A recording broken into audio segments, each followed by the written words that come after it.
Começo por avisar. Não assumo qualquer responsabilidade pela exatidão dos fatos. Não ponho a mão no fogo, só um louco faria.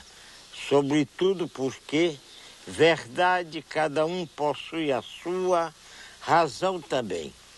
E no caso em apreço, não enxergo perspectiva de meio termo, de acordo entre as partes. Agradecerei a quem me elucidar, quando juntos chegarmos ao fim, a moral da história. Se moral houver, do que duvido. Eu acho que o contexto contemporâneo pega, primeiro, assim, um esforço de entender um tempo literário em que as pessoas ainda olham Jorge Amado como um autor de prosa excessivamente ou descritiva, ou adjetivada, né? Adverbiada, um autor que escreve sem medo da gordura. Eu acho que esses filmes contemporâneos, eles leem essa gordura como algo prazeroso e não algo que dá colesterol, como o pessoal do mais xiita da literatura de um momento literário passado pensava, e até cinematográfico. Me dê aqui. Oh, beba um pouquinho, paizinho. Beba.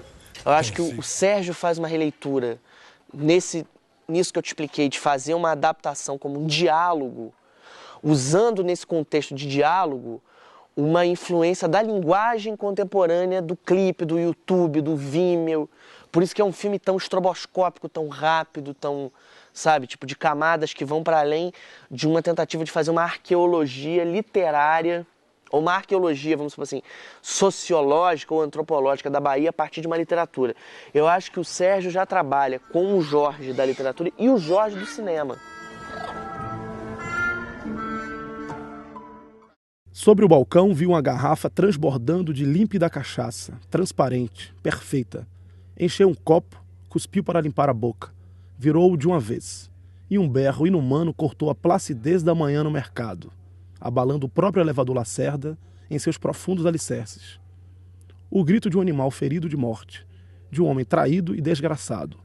Água!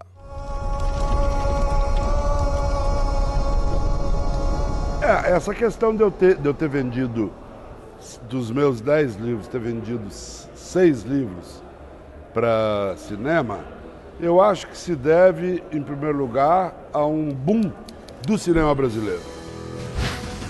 A travessia a nado, de cerca de 9 quilômetros, levou quase 7 horas. Cada vez que Juan Pablo olhava para o alto e via as luzes do barco da guarda costeira varrendo a superfície da água, ele mergulhava, mas sempre com cuidado de não ir fundo demais, já que se trata de uma área infestada de tubarões. Bom, eu tive uma dificuldade adicional para fazer esse livro, que foi o seguinte: esse é um livro caro. E eu estava trabalhando com um adiantamento que havia sido feito a mim pela editora, pela Companhia das Letras. Mas o dinheiro acabou no meio do caminho. E eu fui falar com o editor, falei, estou apertado, porque eu estou correndo o risco, não é nem de morrer na praia, morrer no meio do mar, né? Porque ainda estava longe da praia. E ele falou, vou te apresentar um rapaz que é um investidor da área de cinema aqui de São Paulo. Marcou um almoço, eu fui, era um garoto, um cara de 30 anos, e almocei com ele, expliquei o que era a história. Ele se interessou, falou, me faz uma sinopse de 30 linhas que eu decido o que eu vou fazer.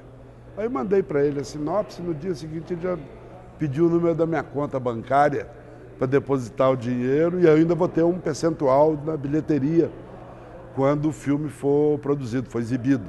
Como eu já vinha investindo em projetos literários que partia da ideia de um autor, o autor vinha com uma ideia de um livro, ou eu tenho uma ideia de um romance, ele contava para mim e falava, você paga uma bolsa para eu escrever e os direitos cinematográficos são seus. Eu já vinha fazendo isso, aí quando um dia o Luiz Schwartz me ligou e falou, tem um outro autor, é o Fernando Moraes, você gostaria de fazer uma parceria com ele como você vem fazendo com os outros autores? Me conta a história. Aí o Fernando me contou a história, eu fiquei, sou encantado pelos livros do Fernando, e a gente fechou um acordo. Tirou a faca da cintura, cortou o tecido de neoprene de alto a baixo, livrou-se dos pedaços que se emaranhavam entre suas pernas e prosseguiu só de cuecas. Já passava das 3 da manhã, quando ele subiu até a superfície, encheu os pulmões de ar e, aliviado, através do vidro embaçado da máscara, viu a bandeira dos Estados Unidos tremulando num mastro iluminado. O cinema, além de tudo, é uma arte cara.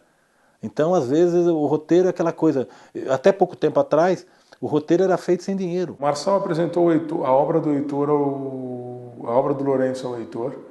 O Heitor gostou do que leu e começou a querer fazer alguma coisa, leu O Cheiro do Ralo e falou, eu quero fazer esse filme. O Cheiro do Ralo, por exemplo, foi minha contribuição ao filme, foi o roteiro, porque não havia dinheiro. E o Heitor um dia me procurou e falou, cara, eu quero fazer O Cheiro do Ralo com você. A gente tentou um ano, a gente se associou, fechou um contrato, durante um ano a gente tentou fazer o filme, ninguém queria dar dinheiro. Nesse processo de um ano o Heitor trabalhou, ele e o Marçal no roteiro, é um roteiro muito dos dois. O que foi? Eu passei a pensar no ritmo de James Ellroy. Quando me dei conta, contemplava uma bunda enorme, farta, quase disforme. Era da moça. Pensei que no fundo ela era boa. Sorri. Ela devolveu sua cara melancólica. Perguntei o seu nome. Não consegui pronunciá-lo. Obrigado. Quando me perguntam um exemplo de roteiro bem adaptado, eu cito sempre Cidade de Deus. Eu acho o trabalho do Braulio Mantovani, para mim, é assim, invejável o que ele fez dentro do livro. Porque o livro é dificílimo de ser adaptado. Eu acho até que ali existe um bom trabalho de adaptação, porque ele resolve, às vezes tem sínteses muito interessantes, né? De coisas que são narradas muito demoradamente. Né? Paulo Lins tem essa origem jornalística e ele aplica essa origem jornalística na coleta das narrativas orais que constituem a épica de um espaço urbano, carioca, de transformação entre o fim dos anos 60 e os anos 80, que é a Cidade de Deus.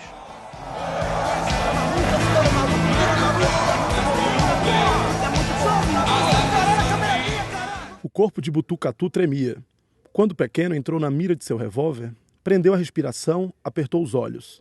Mas Bené, ainda cantando, passou à frente de Pequeno, tirando-lhe a visão. Retirou a arma da posição, respirou, colocou a arma novamente na direção de Pequeno, firmou o braço e atirou 2 vezes seguidas. E saiu pelos fundos da casa. Bené caiu estrebuchado.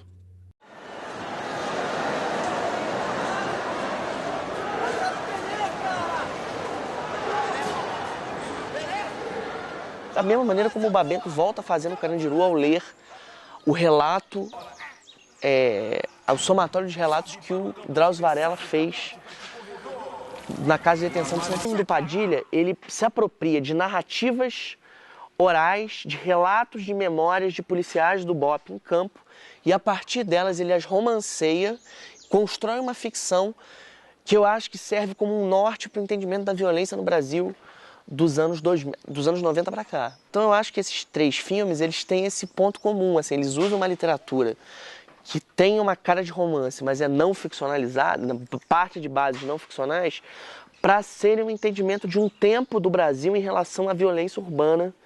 Não basta ter um ponto de partida muito bom, que é um grande livro, não necessariamente seja uma grande adaptação.